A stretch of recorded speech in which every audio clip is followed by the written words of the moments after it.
Today we live in a world of dizzying speed, exponential complexity, and ruthless competition. So how do we rise above that? And I've had a front row seat to see exactly what happens when people embrace innovation, and frankly, what happens when they don't. We think of innovation as giant product breakthroughs or serious transformations. You might say, how does that apply to me on a daily basis? It's not only for a CEO, it's not only for somebody wearing a lab coat. Innovation applies to us all. We are hardwired for creativity. Today, more than ever, we win or lose in tiebreaker situations. That little layer of creativity, that becomes the difference maker. That's the one thing that can't be outsourced or automated. More innovation, more ideas, more imagination. We tend to overestimate the risk of trying something new, but we underestimate the risk of standing still. Change the rules to get the jewels. Changing your approach, changing your methodologies, even changing the constraints of your business. An example, the billboard wars of LA. Your move, BMW, within 1 week, BMW fired back.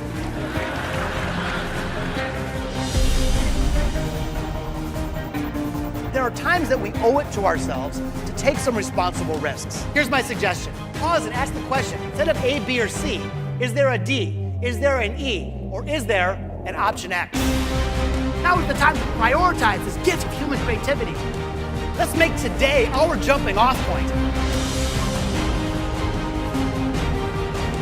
Ideas are contagious. One idea becomes 6 ideas, becomes 11 ideas. You create momentum, and that momentum becomes unstoppable.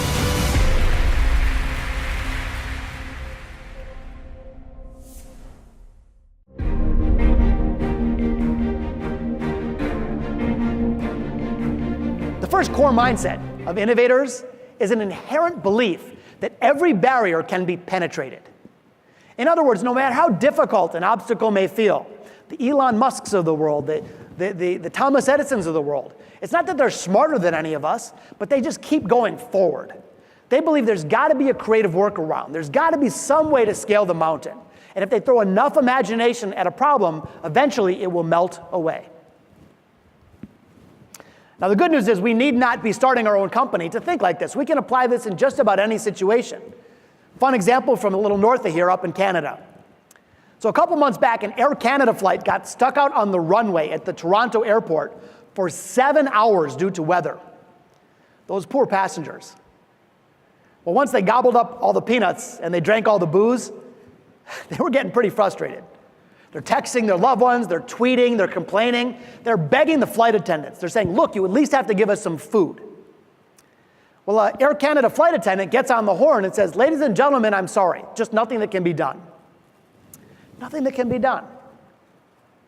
Well, a nearby WestJet pilot had a different idea. You see, he believed that every barrier can be penetrated. He realized that, yes, his job description was pilot, but his secondary description was disruptor, to serve customers, to grow their company. So about 45 minutes later, he wheels up one of those metal staircases to the plane, climbs up the stairs, bangs on the door, and when they open up the door, to their surprise, the guy's sitting there holding an armful of pizza. And it enabled amazing tweets like this one. Check it out. Awkward but funny moment. WestJet guy walks in and says, hey guys, I'm from WestJet, and we do things differently. Want some pizza? Think about the impact that was created in that moment, not just for the couple hundred people on the plane, but for the thousands that saw it as this went viral. This is what happens when we believe that every barrier can be penetrated. There's always a creative workaround.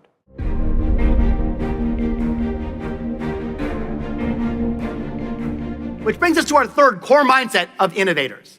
I call this one, change the rules to get the jewels. One thing I've learned now in 28 years in business is that too often, we tend to overestimate the risk of trying something new, but we underestimate the risk of standing still. Here I'm suggesting we change it up, changing around the rules of engagement, changing around our perspective, even changing around the resources that we use to get the job done in order to find new, fresh possibilities. The game of Monopoly started in 1903, actually, and of course, it's a classic. And it's been around, it's weathered the storms of digital and technology and augmented reality and all this. But here's something that happened pretty recently. They were trying to get close to their customers, as we all do, as we all should. And they heard something that was pretty disturbing. Turns out that 50% of Monopoly players cheat. Oh yeah, I know you do it, come on. You move an extra space, grab an extra couple bucks from the bank. But anyway, instead of them finding this behavior abhorrent, they said, maybe there's an opportunity here. Maybe there's a change the rules to get the jewels opportunity. They spent the next 2 years underground studying how Monopoly players cheat. And then just this summer, they launched something brand new, the Monopoly Cheaters Edition. So they've elevated the level of play. Not only is it the normal game, but now you get to embrace other cheats of other players, and they injected some of their own. There's squatters' rights, there's cyber threats, all kinds of cool stuff. And you're trying to outsmart others who could catch you and send you to jail. In this example, it was the single biggest launch of this game's history since their original launch in 1903. So even those that have been in a mature industry for quite some years still can change the rules to get the jewels.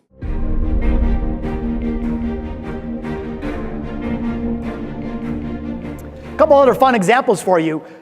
A video killed the radio star thinking in action. St. Regis Hotel, Washington, D.C. Like many of us, they were looking around their business, trying to reimagine, trying to reinvent. And they started staring at that empty closet. The closet that's in every one of your hotel rooms if you're not from the local Boston area. Now, just like everyone else, they stared at the closet. Now, most people look right past it, but they said, maybe there's an opportunity. Maybe there's a video killed the radio star right here. Here's what they did. They partnered up with luxury retailer Neiman Marcus. And now, when you go to check in, before you arrive, you're sent an email survey asking about your size and your fashion preference.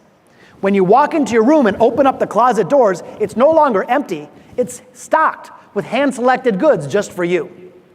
Try them on in the privacy of your room. If you like it, keep it. Walk off with it, auto-charged your hotel invoice. If not, just leave it in the room. So because they had the courage to look at something that everybody else looks at in a new way, they were able to create a brand new revenue stream, activate a dead space, did it with no capital since they partnered with Neiman Marcus, and created competitive differentiation. Video killed the radio star in action. Now this can be applied to nearly any industry. Imagine for the sake of argument that you ran a tour bus company. Your tour bus would look like this, because that's the way they all look. The problem is there's a design flaw, that center aisle. At any point, half of your customers have an obstructed view. Now, you probably say, well, what can I do? That's just the way tour buses are. And you may be saying that same phrase in your own industry. Interestingly, a New York operator had a different idea. He said, maybe there's a video killed the radio star approach. Check out his tour bus. So here they installed stadium seating, a big wall of glass so everybody has a gorgeous view instead of a blocked one. And it allows them to coordinate fun things, like street performers at various stops along the route. In the highly commoditized, highly competitive tour bus scene in New York, I bet you're not surprised to know who's now the #1 operator in that city. Video killed the radio star.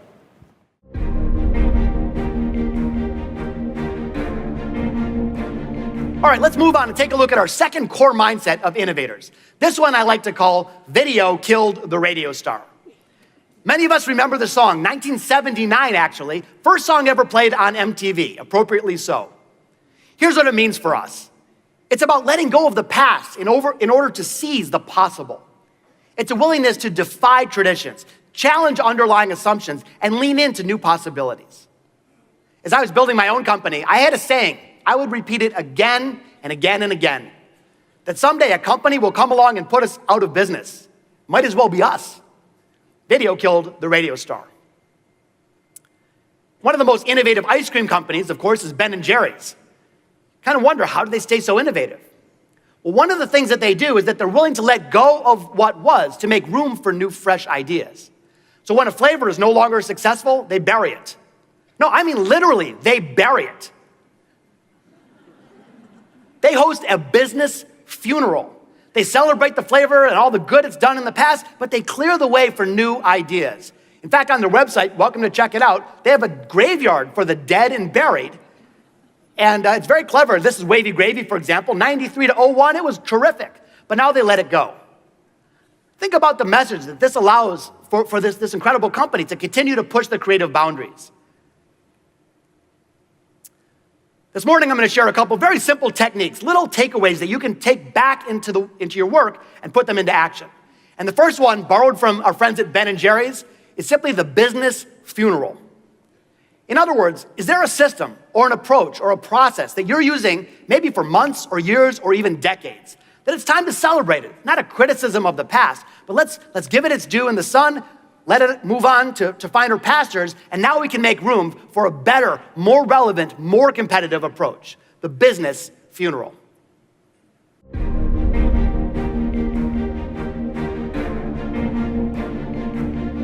Which brings us to our next technique. When you make a decision, big or small, even how to behave on a telephone call, the way the mind works is we limit the choices. We make it a multiple choice. We say, okay, I could either do A, B, or C. And A, B, and C, those are the obvious, easy answers, the things you've always done before. But here's my suggestion. Instead of automatically choosing A, B, or C, ask yourself, wait a minute, is there a D? Is there an E? Or I like to say, is there an option X? Option X is that bold, unorthodox, unexpected idea, the one that makes all the difference. If you were to get on an airplane with your biggest prospect sitting next to you, option A, sit down, sell, sell, sell. Option X, give the seat to his wife. Little option X in action for you. This bike is called a Van Moof, hybrid electric bike used for city commuting, and they're sold direct to customers. The leaders of the company were facing a problem. The bikes were getting damaged at a very high rate during shipping. They were sent in big cardboard boxes, FedEx, UPS, getting all messed up. Well, the leaders all get together and they say, look, we have to solve this problem. What should we do? They started brainstorming, and first the obvious and easy answers came forward. Someone says, well, let's just use thicker packaging material. Yeah, but that costs money. Someone else says, oh, what about one of those fancy white glove delivery services? Costs even more money. That's where most of us stop, the A, B, or C. But they kept going. They wanted to find that more elegant solution. One of the leaders says, time out, think about a flat screen TV for a moment. Flat screen TV is about the same weight, about the same size box. How can people ship flat screens every day with no damage, and our bikes are getting all messed up? Well, this led to a pretty cool option X idea. They didn't change the packaging material. They didn't change the delivery service. They didn't change a single thing, except they printed a flat screen on the box.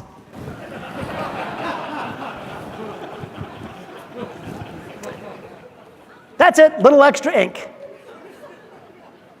And the results? Damage rates were reduced by 70%. It's amazing what happens when we apply this option X, seeking the unexpected thinking, even to the most mundane business challenges.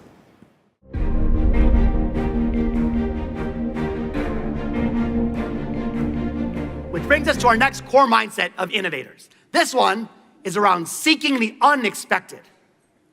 Instead of doing things the way that we're expected to do them and look and behave and act, maybe it's time to seek the unexpected, because those that make history never follow the previous path. An example, Los Angeles, California, a billboard goes up. Your move, BMW, the entirely new Audi A4. I think this was a rhetorical question. I mean, the whole point is, there's no way BMW could respond to such a cool new car. Except BMW is an innovative company. They know how to seek the unexpected. Within 1 week, in the identical sight line to this billboard, BMW fired back. And they did it with this.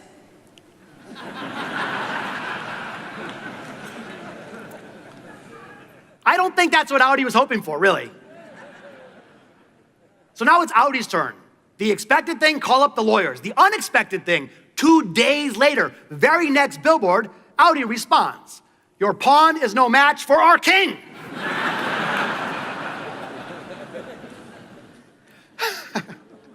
So this launched the billboard wars of LA. Both companies kept volleying back and forth, trying to outdo one another. And frankly, both companies won because they both knew how to seek the unexpected. It did get a little weird after a while.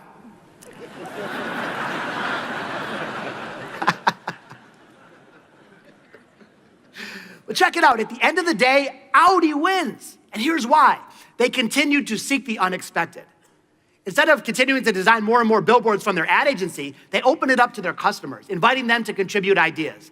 Thousands came in, many of which turned into live billboards. So think about that. They engaged their customers so much, they got them writing ads.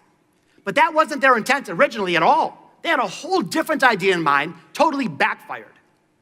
But because they continued to seek the unexpected, they were able to flip a tragedy into a triumph.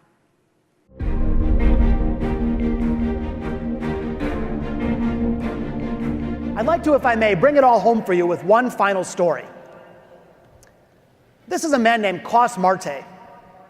Kos grew up on the Lower East Side of Manhattan in New York City in terrible conditions. He was raised below the poverty line. He was in a failing school system, awful peer influences, ended up getting into some trouble. He tried drugs for the first time at age 11. By age 13, he was selling them. Now, Kos was a pretty enterprising young man. By age 19, he had a $2 million a year business. But then he ran into a regulatory burden. The New York police came on in, shut down Kos's drug business, sent him to prison for 7 years. Now, at the time, Kos was overweight. He was in failing health, high blood pressure, high cholesterol. They ends up getting into a fight with a prison guard and get sent to solitary confinement for 3 weeks. Now here he is in a concrete cage in the worst environment that we can imagine as human beings. He was feeling hopeless and cold and terrified. Just to pass the time, he didn't know what else to do. He started exercising, using his own body weight. It made him feel a little better, helped him get through those 3 weeks of hell. Eventually, he gets out into the regular prison population. He keeps at it. He keeps exercising, went to the prison library and learned all about fitness and nutrition, ended up over the next 6 months losing 70 pounds. When the other inmates saw the transformation, they asked for his help. So Kos actually spent the rest of his time in prison helping other inmates take care of themselves, get in physical condition, build self-control. Well, he finally gets out, but now he's facing another problem. He paid his debt to society, he wants to do the right thing, but try getting a job as a convicted felon. He applied to all the places he knew, but no one would even give him a call back. At this point, he was running out of options and running out of time, but not running out of creativity. He turns to the 5 mindsets of innovators. You see, these don't only apply to tech nerds from Detroit. They apply to all of us, personally and professionally. And here's what Kos did. First, he believed that every barrier can be penetrated. He didn't waste time saying it can't be done. He kept going forward and doing it. Video killed the radio star. He knew a traditional approach wasn't going to cut it, so he had to come up with something new. He had to give it a judo flip. He had to change the rules to get the jewels. When you leave prison, you're told there's only so many things that you can do. Kos disregarded that advice. He had to seek the unexpected. He had to push the creative boundaries, doing the bold and creative Option X type ideas. And he kept falling down, but he kept getting back up. So Kos was thinking one day, he says, you know, when I was in prison, helping people get in shape, I felt like I mattered. Maybe I could start my own gym. Sounds good. But what landlord is going to give this guy the key to a building? Again, turns to the core mindsets. He begged landlords all up and down the city. Everyone said no, but he kept at it. Fall 7, stand 8, until one said yes. Ironically, at the same corner in Lower Manhattan where he used to deal drugs. Now he's got his space, but he says, how do I compete? How do I compete with the giant gyms? Turns to the mindsets. I'm going to seek the unexpected, he says. So instead of opening up like the 700th lookalike gym, Kos opened up the very first gym of its kind, the world's first prison-themed gym.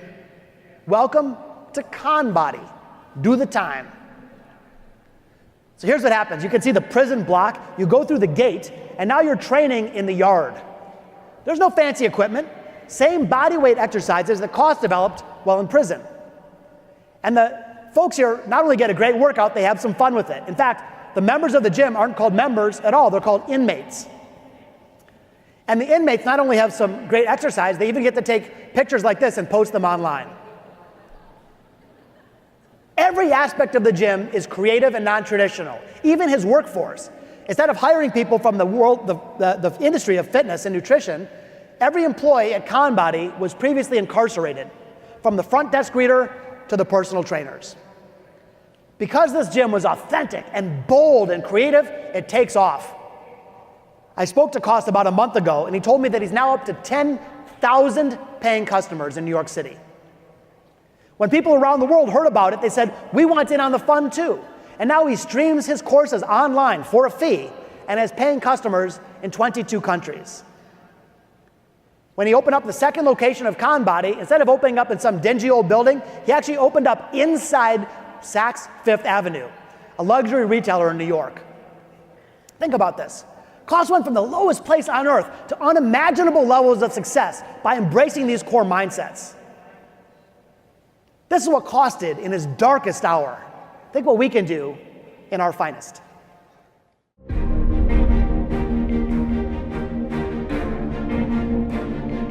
So how do you bring it back and how do you put it into action? Here's my challenge. In the next 7 days, while these ideas are still fresh in your mind, see if you can uncover just one. Just one new idea for creative disruption.